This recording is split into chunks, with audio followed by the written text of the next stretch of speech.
Namaskar friends. So in our previous lecture we have discussed the above part of your chapter, that is balance of payment, or we can say international trade, and we already have discussed 8 points. Our last point was picture of the overall economy, as we have understand that the balance of payment can show the overall picture of the economy, so we need not to be rely on the balance of trade. And guys, you also know that what are the different things which are considered in the balance of trade and the balance of payment.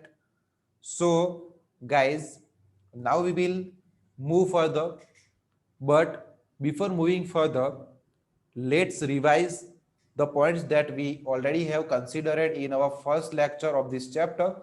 So guys, first of all, we will revise all the topics from the first, or we can say from the beginning.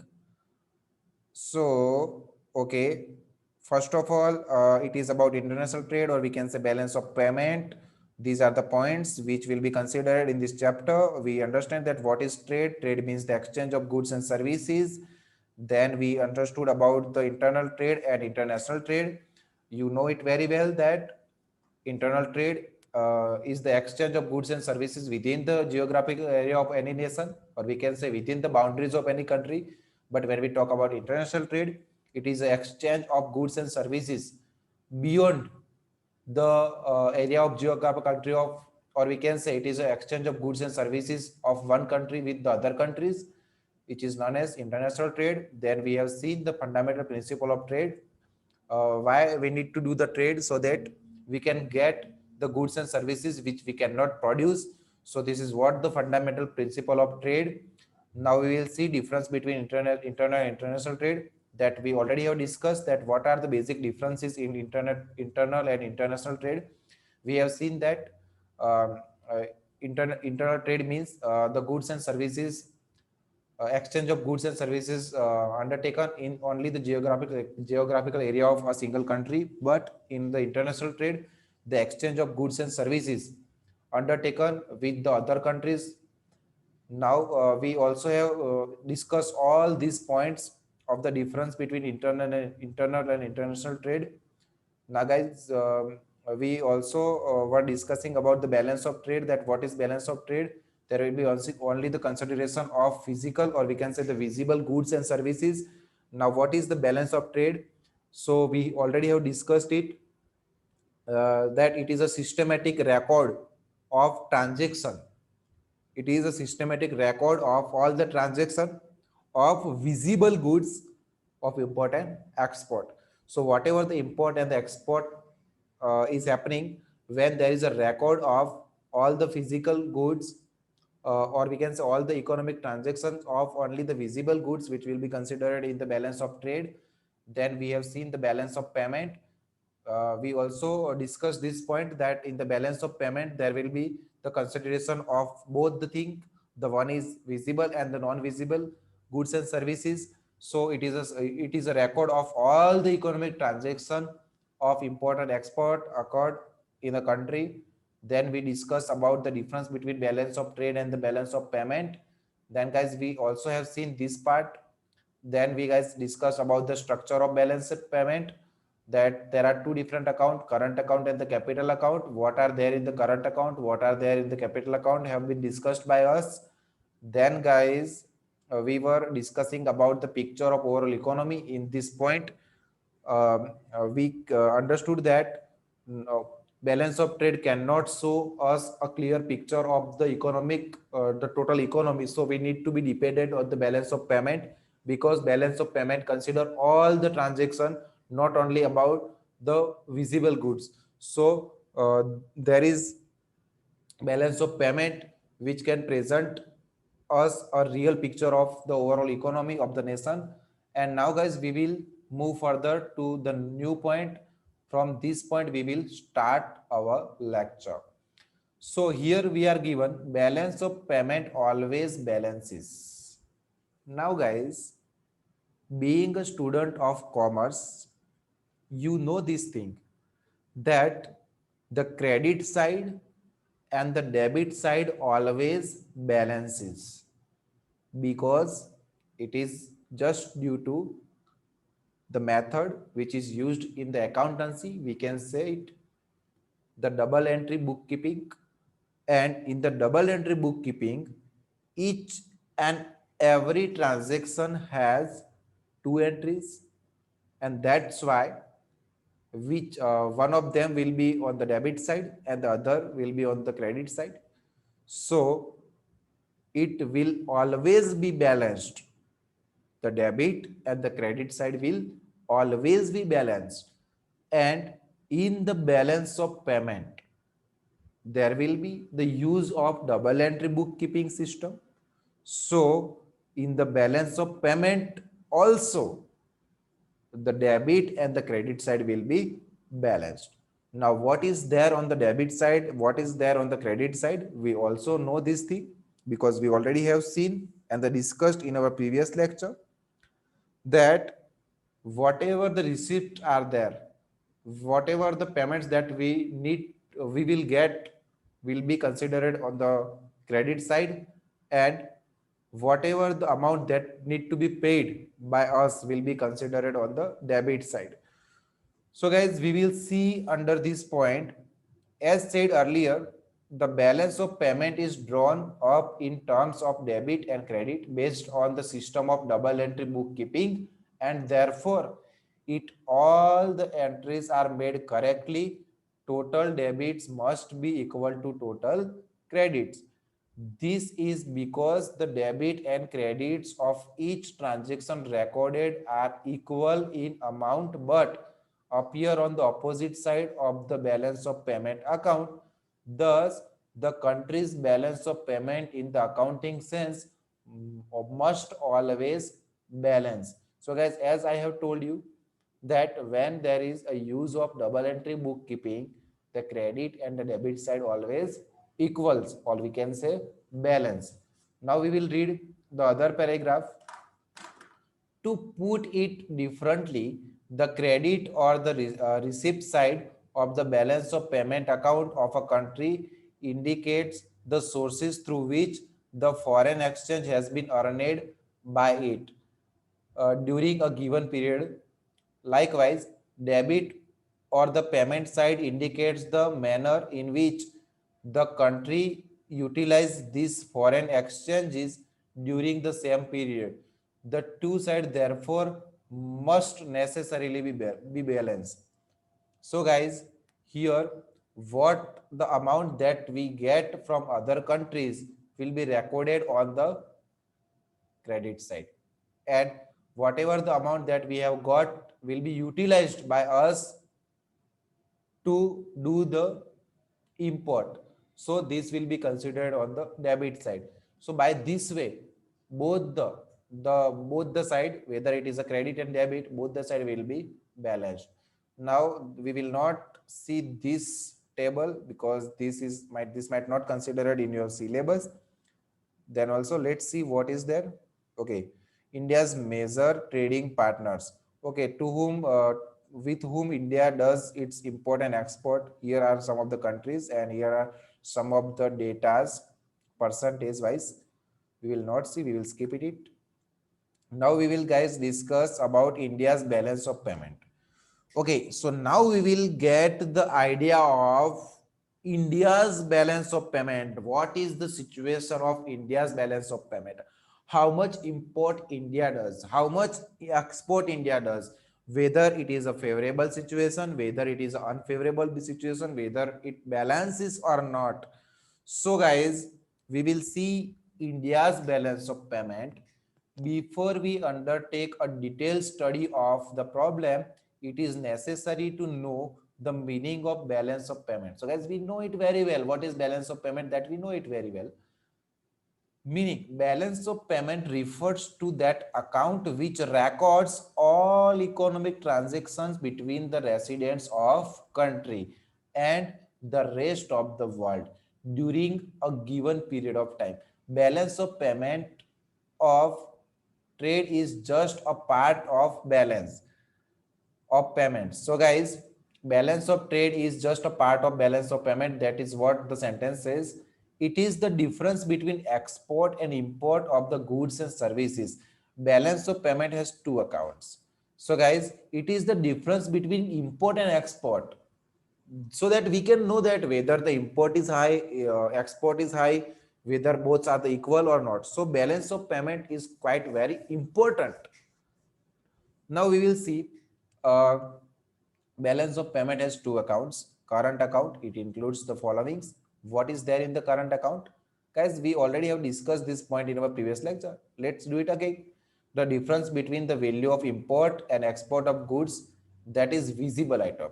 So in the current account, there will be the difference of import and export in the visible items, and services that has something is written over here. I can't just read it. I will invisible items. Okay, services that is invisible items like insurance, banking, etc. will also be considered in the, what is there, current account. Now the other is capital account, and both these account are there in the balance of payment. So in the current account, we have seen it is the record of the transaction of visible items and the non-visible items. Now what is there in the capital account, which includes capital receipts and payments. Favorable or unfavorable balance of payment refers to the favorable or unfavorable balance of payment on current account. So guys, in the capital account, there will be the receipts, capital receipts. What is capital receipt? It's about equity. It is about the FDI, we can say direct investment of foreign people in the country. So will be considered in the capital account, whether it is a favorable or unfavorable. It will not be, it does not matter.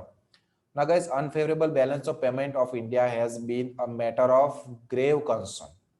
Unfavorable balance of payment in India means that the total value of import of visible as well as invisible item is greater than the total value of export of visible as well as invisible item. So guys, here you can see the picture of India's balance of payment.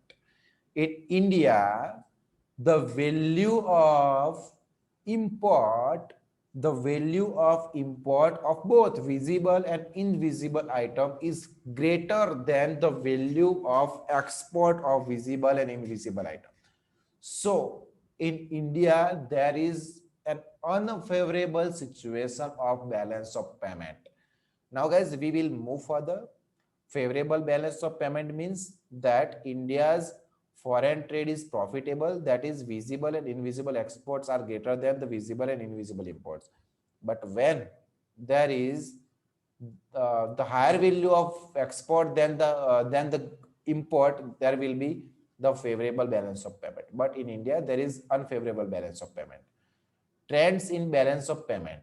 So guys, here we are given, see guys, here there are some explanation about the different times of the situation in India of the balance of payment. Let's see. Since independence, India's balance of payment has been unfavorable. Since independence, during the World War II, India's balance of payment become favorable. So guys, when there was the World War II, India's balance of payment become favorable, because at that time there will be the higher value of export than the import. During the World War period, India supplied large amount of goods to UK. So in those days, we have exported more to UK and allied nations.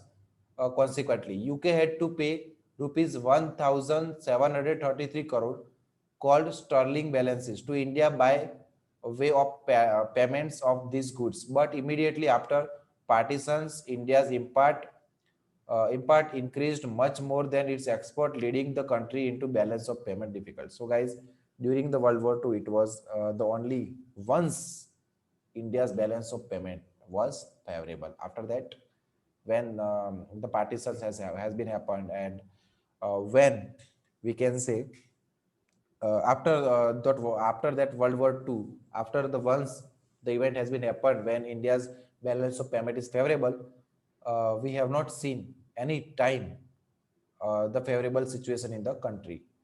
Now the table 2 that we need to see after that indicates that except during the period of fifth plan, India's balance of payment on current account has remained unfavorable.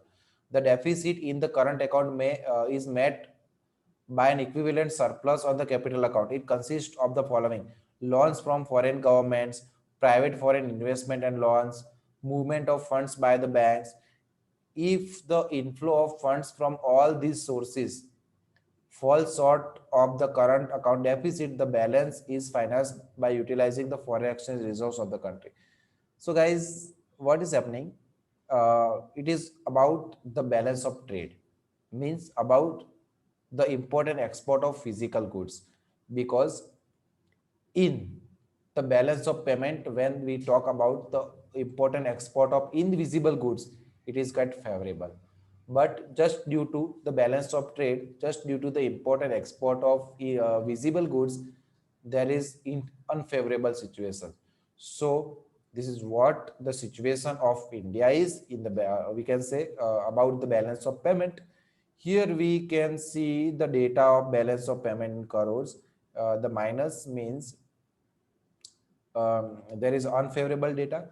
See, in the first line of duration of 1950 to 56, we have more import than the export, and the difference are here. We have 151 crores of more import than the export. So this is what the we have seen. This is what the difference of import and export in India during since the independence. So guys, this is only the ones on the fifth plan we have favorable situation. So that that time we have more export than the import, and we have more export like 3,803 crores values more export than the import. Now guys, we will move further. Here are some of the points which need to be discussed by us, guys. So causes of unfavorable balance of payment. Now what are the different causes of unfavorable balance of payment in India? So what need to be solved, what need to be focused on, what need to be concentrated on? So here are some of the reasons, or we can say the causes. The one is import of machinery. Why our export is more than the import? Why do we why our import is more than the export? Why do we need to do the import at high level than the export? Why we can't export more much? Let's see. Import of machinery. After independence, import of machine in India increased due to two causes. During World War II, machines worked overtime, causing a lot of wear and tear and depreciation. In order to replace the same, new machines were imported from abroad. So, guys, in the World War II, we need to use our machines for different things, and due to that, it is totally depreciated, and it has been scrapped. So we need to do the replacement of such machinery, and for that we have imported those machinery from other countries. Second thing, during 5-year plans, machines were imported to facilitate industrialization of the country. Machines being costly items resulted into unfavorable balance of payment. And as we know that there are 5-year development plan. So guys, in the 5-year plan, machines were imported from the other countries to do the development of industrialization in our country. So guys, to promote industrialization in our country, we need to import some of the machines from other countries, and as the machines are very costly, there is high value of import than the export. Second thing is import of war equipments. In order to strengthen her defense against the hostile attitude of neighboring countries, India had to import war equipment on a large scale. It also rendered our balance of payment adverse. And to strengthen our country after the independence, to make strong our country, we need to import some of we can say war equipments to make strong our country, or we can say to strengthen our country, and this will also give us an adverse effect on the balance of payment. Now guys, more demand of consumption goods. We will see in the post World War II era, demand not only increase of foreign goods but also of domestic goods increase. Previously, tea, oil seeds, iron, are used to be exported on large scale, but now the domestic demand has increased so much that exportable surplus has declined. Now guys, what happens, in the past there is no much use of tea in India. People just people were not habituated to drink tea, so that whatever the crop we have taken, whatever the production we have made of tea and other some things, we can export it very well. But in present time, the demand of domestic people, or we can say domestic people have increased the demand of tea. So in India, most of the people prefer tea. So the demand has increased in the countries itself. So whatever the production we are able to make, only the people of India consume it. So there will be no stock left to do the export. So through this problem, or we can say by such kind of situation or such kind of condition, we are not able to do the export much. Then price disequilibrium. What is that? According to Fiscal Commission report, after 1945, there occurred a wide differences in the price of domestic goods and the goods entering into the foreign trade. After the war, inflation rate has continued to be alarming due to rise in the prices of food grains. The prices of other goods also rose. This rendered our export relatively costlier in the international market, causing a fall in demand. And as due to the inflation, the prices of goods and services increased in our country. And when we enter into the international market, our prices are very high compared to other countries. So due to that, we are not able to do much export, and our the demand of our goods and services quite fall, or we can say quite low, due to the high price. Now guys, we will see the next point, that is foreign competition. What is foreign competition? India mainly export jute, tea, cotton, textile, but there is increasing foreign competition in these goods. For instance, India has to compete with Bangladesh for the export of jute, Sri Lanka for tea, and East Africa for cotton textiles over the time. Our competitive power has generally tended to decline. So, guys, in the past there were only India and one or two more countries for exporting tea or other textile and jute and also, but now there are many countries who are producing the same goods and services and entered into the international market to sell their products. So India faces higher competition in the international market, and that is what the other reason for we cannot export much. The sixth point is increase in the price of petrol. Price of petrol has been rising in the international market for the last many years. Consequently, the value of our imports has increased considerably. In 1973, price of petrol was $2 per barrel. It has now increased to more than $36 per barrel. Hence, the value of imported petrol has increased tremendously. In 1970 to 71, petrol worth rupees 136 crore was imported, but in 1955 its value increased to 18,613 crores.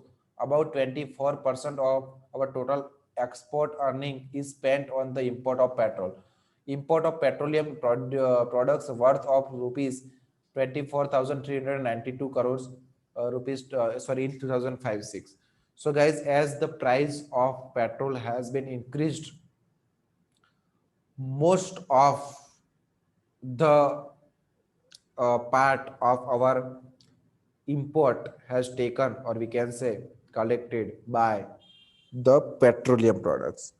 So whatever the export we made, whatever the export we do, it is what the petrol that we need to import, and that is why we cannot balance our balance of payment, or we can say the value of import and export, because the amount we spend for importing petrol is very high, and that is why we cannot balance the value of import and export.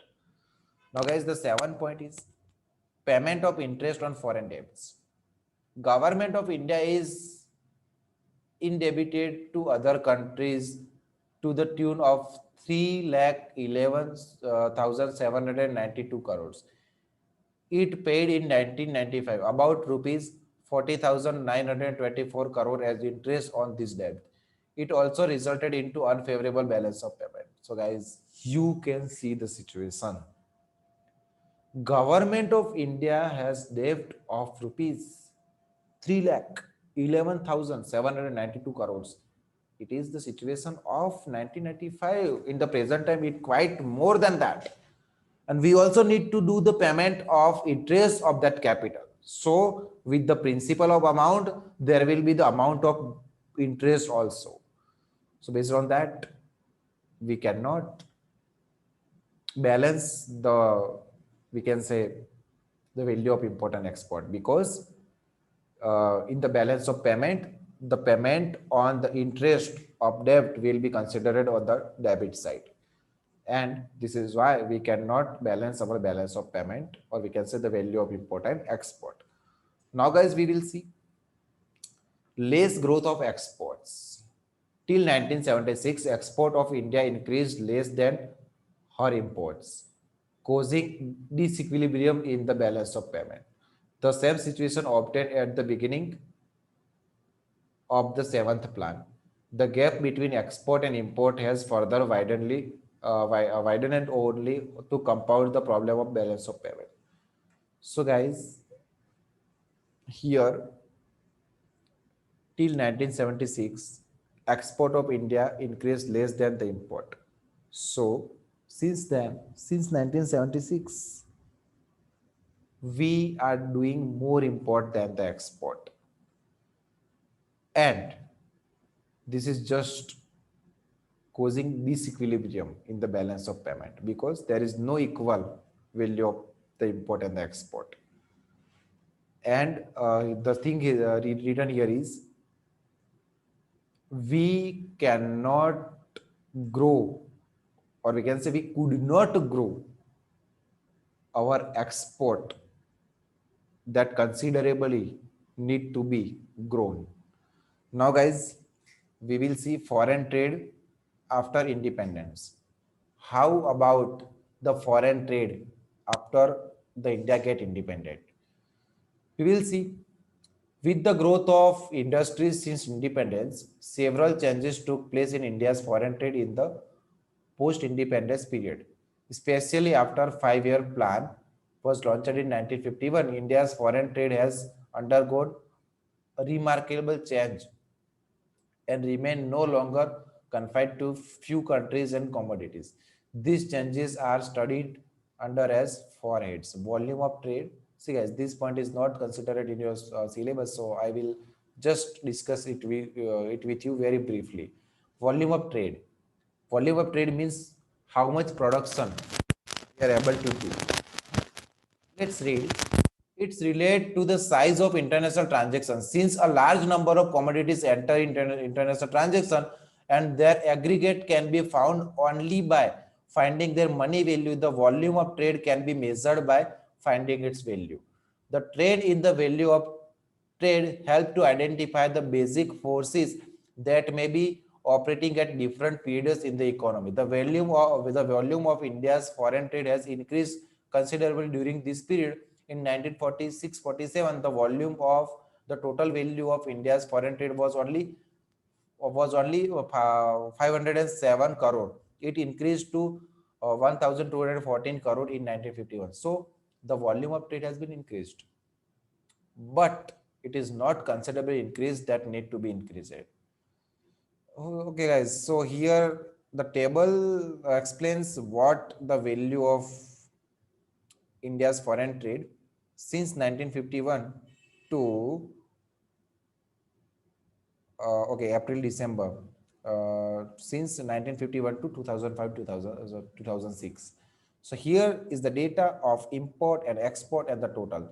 So guys, you can study this table. if you have material. If you don't, then just text to me on my WhatsApp. I will send it to you to your WhatsApp group.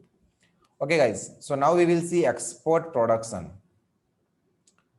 How can we increase our export?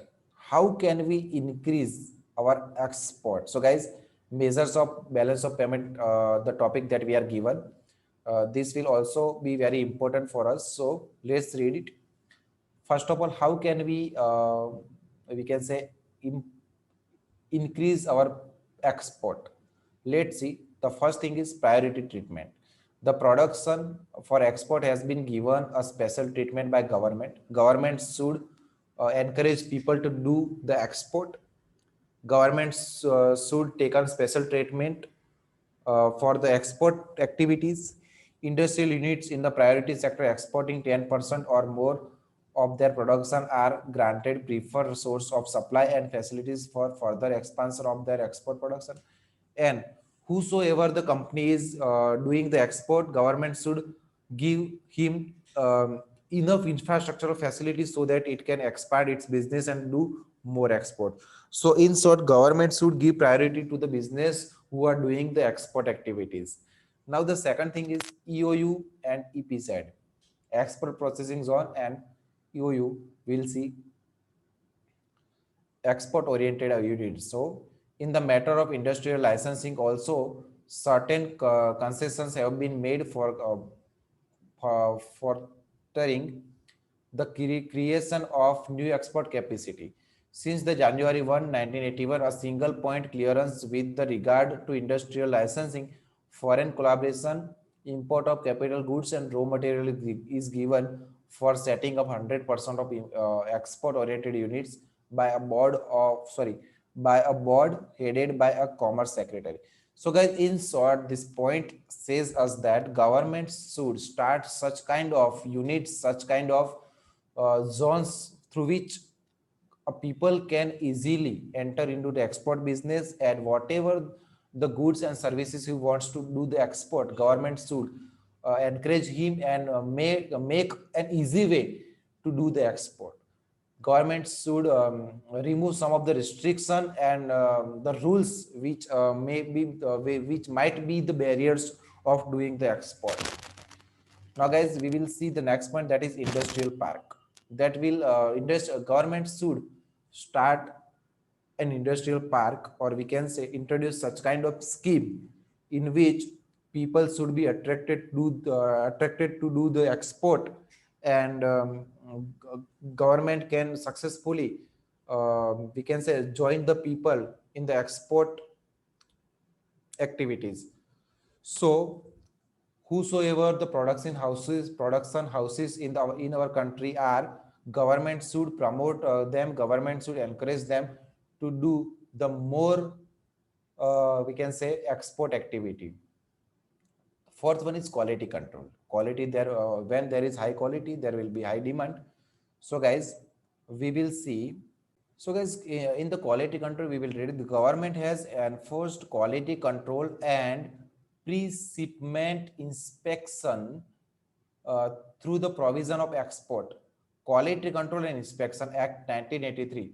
Under the provision of the Act, the Export Inspection Council has been set up to discharge all the functions relating to the quality control.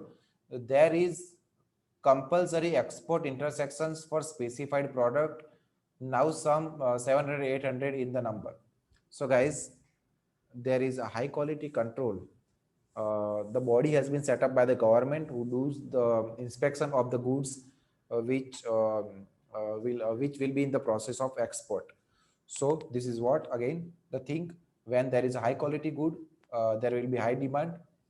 Packing, attractive packing is as important as the quality of a product.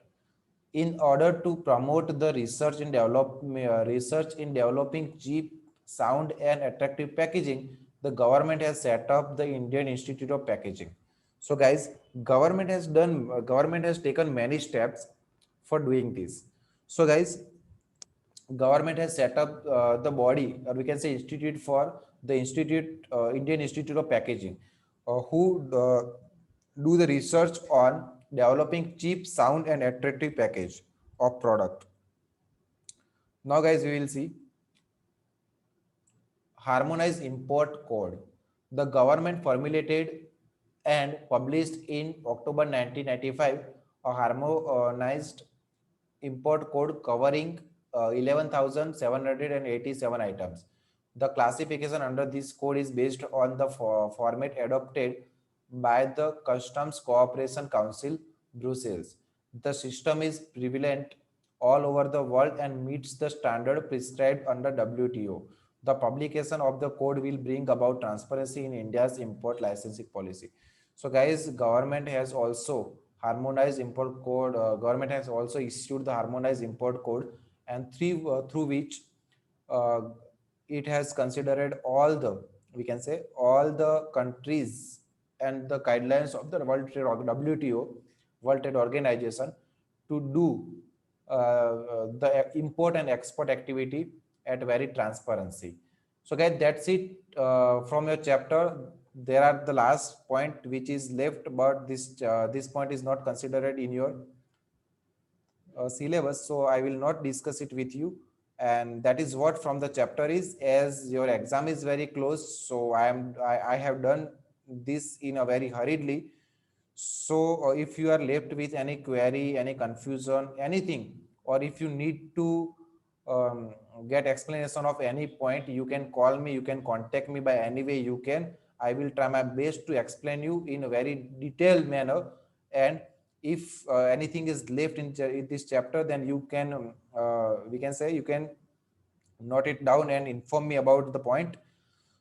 I will try to do even better than this.